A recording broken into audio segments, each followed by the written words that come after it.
24-এ এত রক্তপাতের পরেও আমরা তার ভাষায় বলতে চাই যে আমাদের সংগ্রাম শেষ হয় নাই। মাওলানা আব্দুল হামিদ খান ভাসানী এই অঞ্চলে আমাদের যে আমি বলবো যে দীর্ঘ লড়াই, আমি মনে করি এই অঞ্চলের শেষ দিন পর্যন্ত যে লড়াই আমাদেরকে লড়ে যেতে হবে, সেই লড়াইয়ের পথ তিনি সৃষ্টি করে দিয়ে গেছেন, সেই পথ আমাদেরকে দেখে দিয়ে গেছেন। এবং 1971 সালে একটা রক্তক্ষয়ী যুদ্ধের পরে যখন আমরা স্বাধীনতা পেয়েছি বলে বিশ্বাস করেছিলাম, তখন তিনি বলেছেন যে আমার সংগ্রাম শেষ হয় নাই। এবারেও 24-এ এত রক্তপাতের পরেও আমরা তার ভাষায় বলতে চাই যে আমাদের সংগ্রাম শেষ হয় নাই। আমাদের সংগ্রাম যদি শেষ হতো তাহলে মুজিববাদী সংবিধানের পক্ষে কথা বলার কেউ এই বাংলাদেশে এখন থাকতো না। আমাদের সংগ্রাম যদি শেষ হতো তাহলে এখনো প্রশাসনের মধ্যে যে ফ্যাসিবাদী ভূত রয়ে গেছে সেটা থাকতো না। সুতরাং আমাদের এই লড়াই দীর্ঘ।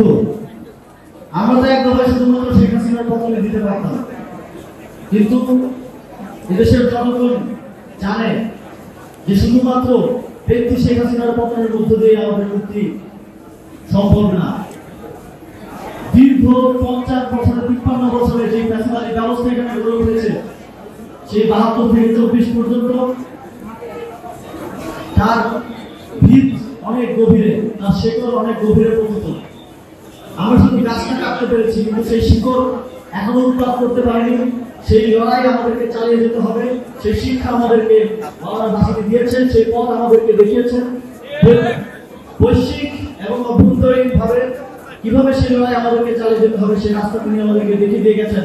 আমরা সেটি অনুসরণ করতে চাই, তাকে অনুকরণ করতে চাই এবং এই লড়াইয়ে সফলতা হয়েছে।